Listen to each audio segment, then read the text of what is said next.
Blessings, love, and light. This is Queen Kenya, the life coach, coming to you today. I hope that when this video finds you, it finds you in great spirits and doing well. Today, I just want to touch on, I actually have two topics I want to talk about, but one has nothing to do with the other. So I think I'm going to focus on the one that's more important, which is hard to say because they're both important. The topics are grieving and the importance of following a reputable guru or life coach. And let me just talk about both of them since I just mentioned them. First, grieving. Along this life journey, there are many things that we grieve. We grieve relationships when they are at loss. We grieve the loss of our loved ones and friends when death comes about. Sometimes we even grieve the loss of our pets. We grieve the loss of jobs and friendships when they are extinct, when they come extinct and are, severed. The connections and ties are severed. It's important in our life, in our self-care journey, that we actually allow ourselves the time to grieve. It's very important because that's a part of our emotional health and our wellness.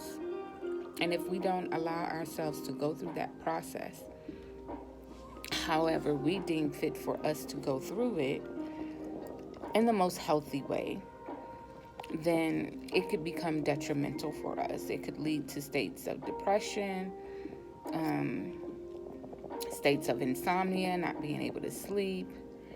It could lead to stress, high blood pressure.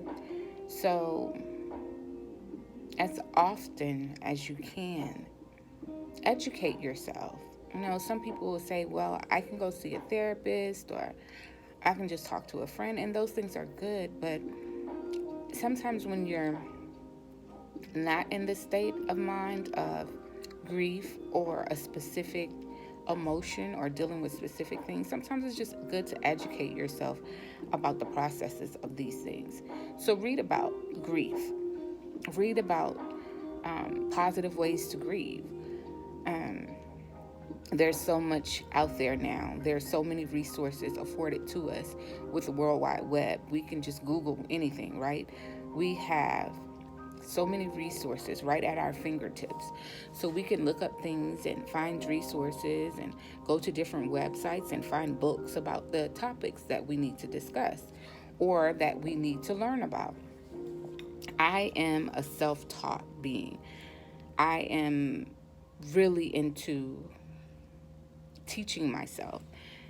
I never really liked school or cared for it much, and I think it was because they were never doing things that I liked, So once I got older and I started taking college courses and I was able to think about what I wanted to do and what I had interest in, and I actually sought out information on those things, I always did well in school, but I did even better, and I retained the messages and the information because it was something that I was interested in.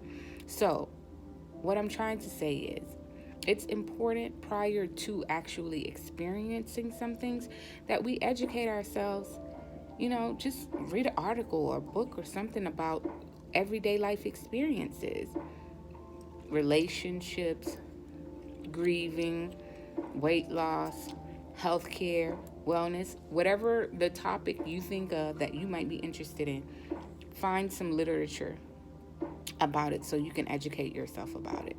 And other resources are videos and books and YouTubes like this. So the reason why it was important for me to bring up the importance of grieving, especially as a life coach and supporting people and encouraging them in their life journey, is because I recently had to experience the loss of a friend. And my friend was only 36 years old and she passed away from a heart attack. And it was very unexpected. And I was very grateful and thankful that recently I had just had an opportunity to spend time with her in depth. Like, we've always been friends for years. I literally watched this young woman grow up. I was 7 years her senior, so I was like her big sister, but we were homies. We were like best friends. We always kept in touch, even though we were far apart, even though we were in the same city. But life gets busy and you do your own thing. But we always kept in touch. And we were always have conversations. And pretty much I was spiritual guidance and a life coach to her for mostly more than half her life, because she would always come to me with these scenarios and questions about life just in general and about spirituality. And as my friend, as my sister, I freely gave the information of my own experiences, my insight, and what I had learned, knowledge that I had learned. I would share those things with her. And so last year, she kept saying to me, we don't spend enough time together. We live in the same city. We're on the same side of town now, because I had moved to the side of town where she was at. And she was like, we don't even spend that much time together. And I was like, yeah, you're right. It's time for us to see each other. So finally, we linked up and she took me out and we had so much fun that night. It was amazing. It was just like all the time that we hadn't physically been together was made up for in that one night. It was amazing. It was so fun. So I was glad that I was able to have that experience with her, and it just broke my heart. Like, literally, she just passed away two and a half, 3 weeks ago. And so her funeral was this past Saturday. So I think it was 2 weeks ago she passed. So I was just flabbergasted, really. And the way I found out that she passed was through social media. And that's not the way you want to find out that a good friend of yours has transitioned into the next life. So I was just like, oh my goodness. I couldn't believe it. I reached out to her brother. Finally, I got a chance to talk to him, and he told me what happened. She had a heart attack. And I was just like, why? How? She was only 36. Like, what in the world? And then, I had to think about life and be more appreciative of every moment that I have. It's such an eye-opener when people in our lives who we love and we care about transition on at such an early age. Prior to my friend passing, it's been a while now. In 2008, I had one of my favorite cousins passed away from a heart attack, and he was only 24. So one of the things that this has made more prevalent and important for me in my life is where my heart health is, where my eating habits lie. How am I living my life? Am I exercising? Am I doing all the right things? Am I doing things that will encourage heart disease or a heart attack in my own life? And it's only because I reflect upon that, only because I have had close friends and family pass away from this thing. So that's become a major concern for me. And I really just started doing research on it for myself to make sure that I'm taking care of myself the best way that I possibly can, eating well, exercising, and doing the things that I need to do for my heart health. And it doesn't just lie in the physicalities of it. It also lies within the spirituality of it. So I'm making sure that my chakras are aligned. I'm taking care of my heart chakra, making sure that I align myself, my soul, my spirit, my being, my emotions in a healthy way. So grief is essentially one of those things that affects our heart chakra. If we hold on to that energy, if we hold on to the emotions and that have to deal with the loss of a friend, the loss of relationship, family members, what have you. As I mentioned before, losses are hard to bear, but we have to allow ourselves to process through them. So Today, I just want to encourage you to allow yourself to process and grieve whatever the loss may be in your life. Allow yourself to process and grieve.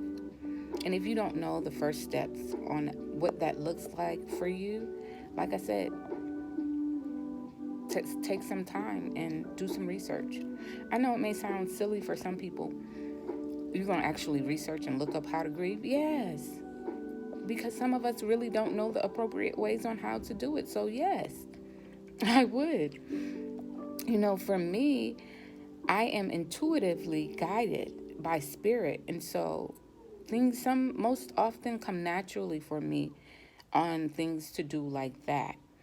But when it doesn't come, when I don't get those downloads of information on what to do in regards to something such as grief, I research, I look it up.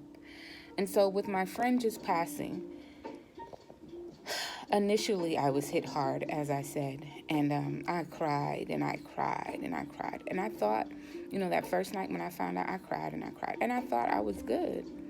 The next day after finding out, after I had cried all night, I went to the riverfront and I wrote down all the things that I was thankful and grateful for her and my life. And I wrote a message to her. I put it in a letter and I let it go. I released it into the water. And I'm a big water person. I love the ocean. I love the rivers, the lakes. And I believe that water is a symbolism of rebirth. And so, because my friend had transitioned into the next life, essentially we never die because we're energy. And that was an opportunity for me to appreciate her and to celebrate her rebirth. Because even though she has passed in this life, meaning death has come, she's transitioned into the next life, meaning birth has begun. And so I just wanted to be appreciative of that.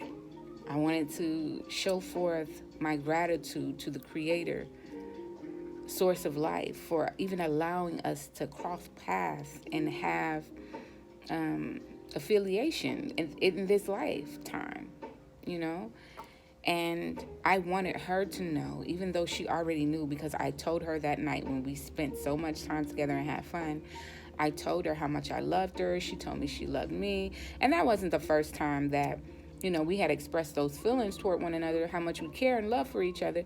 But it's good to know that we were able to verbally speak it to one another the last time that we saw each other. So I felt good about that. And I just wrote everything, how I felt about everything within that letter. I let it go, released it into the waters. I spoke over it, said a little prayer. I even did a live video and shared it with some friends on social media, her family and friends, so they too could see, these are some ways that you could show, appreciation, and these are some ways that you can add to your grieving process. This works for me. Maybe it might not work for you, but this works for me. So that I gave them an opportunity to share in what I did so that they could see and choose for themselves what they might do, and also be a part of that experience as well. And then a couple of days later, I was going through pictures of her and I that we had taken together, and I was on my way to work, and just out of the blue, I just started boo-hooing and crying all over again. And I thought I was done, because I'm really not. I've had so much death in my life, guys, that I've lost so many people throughout my lifetime. Friends, family, co-workers. I mean, I feel blessed to have such a long life, and I'm only 42, but I feel like I've lived forever, and I will continue to live forever, because we never die. Energy never dies. But I have so much longevity within this life. I feel like I have lived so much life already because I've watched other people transition. Even though they've transitioned at an early age, some of them, just being able to witness that transition, I just I'm so grateful for my own life. It just makes me appreciate life even more. So, because I've had those many experiences, I just think that every time I lose someone else, that the grief process is not going to be as long. That's what I tell myself. So I was expecting to be done in a day or two grieving over my friend. I wasn't. I mean, I'm good now, a whole week later, and I probably do need to grieve a little bit more. But that day, by the end of the week, I was boohooing in tears all of a sudden, all over again. And so I just had to realize I'm not finished. I just have to allow myself time to process. There are going to be days when I think about her, months from now, years from now, because I still think about loved ones that I've lost in the past. I still think about them. I still like to reconnect with their spirit and their being. So they're a special area. Excuse me. Um, but there are times when I have felt that, excuse me, and that just made me lose my train of thought. But there are times in my past when I have felt that I was completely over, my friends or my loved ones passing, and then it would come up again. So it's a process. We have to learn to allow ourselves to grieve and be okay with that process of grieving. So, again, today, as a life coach, I encourage you to allow yourself the process of grieving, whatever it may be, whomever it may be in your life. Allow yourself to go through that process. Be compassionate toward yourself. Love on yourself. Find some different activities or things that you can do to help release and relieve the stress of the loss. Okay? And now for the next topic that I said I wanted to touch on just a little bit, and I'm actually really just going to touch on it for a little bit because I did want to focus more on the grieving aspect. The importance of having a reputable guru or life coach in your life. Just recently, it was a whole fiasco about Derrick Jaxn, who is this guy who projects himself as a relationship coach. He was found out that he had been cheating on his wife, and pretty much the majority of his audience is masked women. He has a feminine audience. And what I truly realize is that there are marketing strategies for everything. And a lot of times some people are manipulators and they know exactly what they're doing, and they just do what they do and strategize the way that they do to gain wealth, to gain prominence in society. They want to tell you how to live your life, what you should do, what you should look for. But at the same time, they are not doing any of those things. They are not following the belief systems or the values or the theories that they are putting forth toward you for you to follow. So when it was found out that this guy who had been cheating on his wife, who was giving relationship advice to plenty of women, it was just like, wow, he really did that? Now, I am not anyone to sit in judgment of anyone else. I am not a judge of character of anyone. I think we should not be judging anyone. It's okay for us to have opinions about certain things, but just to judge people based upon their life choices, their lifestyles, and this and that, I don't think any of us have the right to do that. So, even though I'm saying what I'm saying, that's Derrick Jaxn's journey, that's his life. That is the road that he's decided to choose for himself by making himself available as a coach, as a guide, as a mentor to many women. He put himself out there for people to look up to him, and then essentially he shattered the presentation of himself that he had given everyone. Now, nobody is perfect, don't get me wrong. But at the same time, like I said, if you are going to follow someone, if you are going to believe in someone, if you are going to listen and adhere to their voice, adhere to the words of wisdom that they are sharing, then you might want to make sure, excuse me, I got a lot going on right now. You might want to make sure that they're reputable, that they're a person that you can truly count on. I present myself to you as a life coach. If you don't know anything about me, you can go on my Facebook page, Namaste, Queen Kenya Namaste Life Coaching. You can find my public figure page, Queen Kenya. You can probably even Google some things about me online. Now, I've just started my journey as being a life coach, but I have been pretty much doing this all of my life.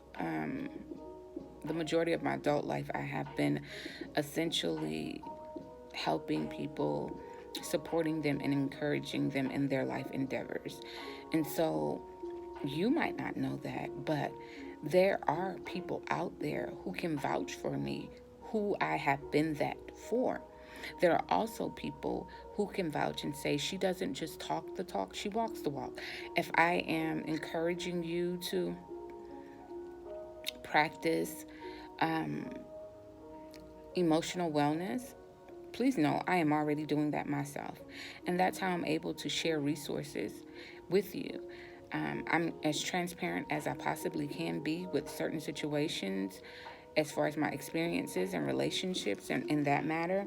I'm very transparent with my clients when I'm suggesting certain things to them about lifestyle and relationship. And they can see that reflected in my life. They can see it reflected in the literature that I write and have published. I do have some books.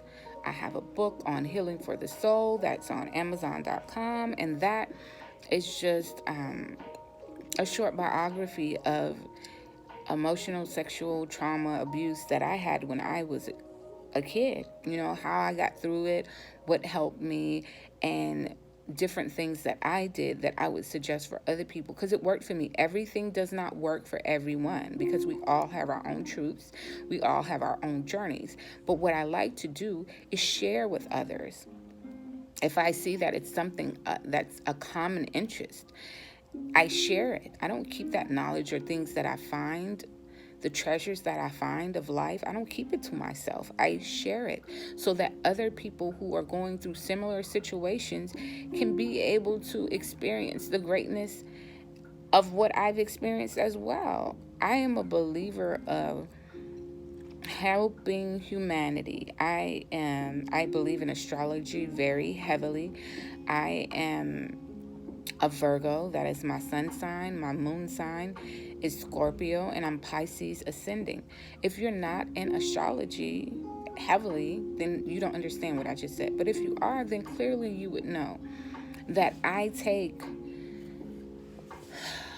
my life journey, my life path very seriously, what I've been given. The time I came into this earth, the day that I came into this earth, the season that I came into this earth, all of that is very important to me because it helps to guide the kind of being that I am and my purpose for being here, my purpose for existence. And I am a servant.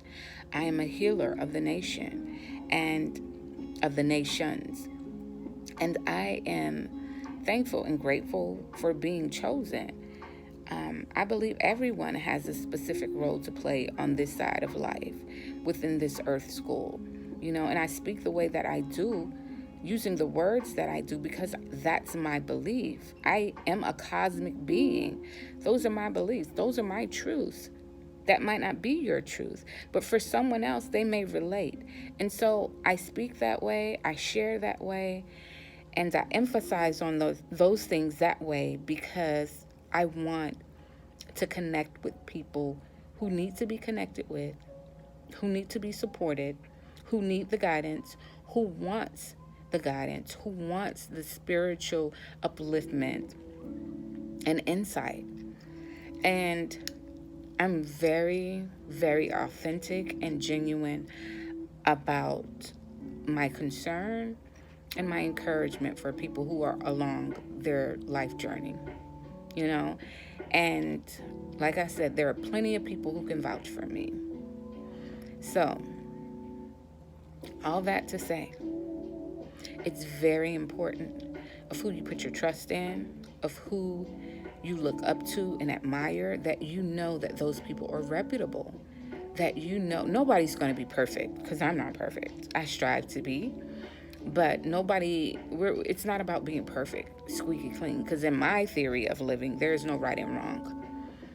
Life just happens because we create it, and what we create is out of our life experiences and the things that we are exposed to. So, it's not about being right or wrong. It's not about being perfect. It's about having someone that you can count on, that is reputable with resources, that is reputable with theory, that is reputable in their own life experience, leading by an example. The blind cannot lead the blind. Therefore, if you are going to be following someone, their advice, their guidance, anything, then you need to make sure that they know what they're talking about. Now, I will tell you, I do not know everything, but I do know a lot. And what I do know, I will share. And what I don't know, I will tell you. I will look into it for you. And we can learn it together. So that's it for today.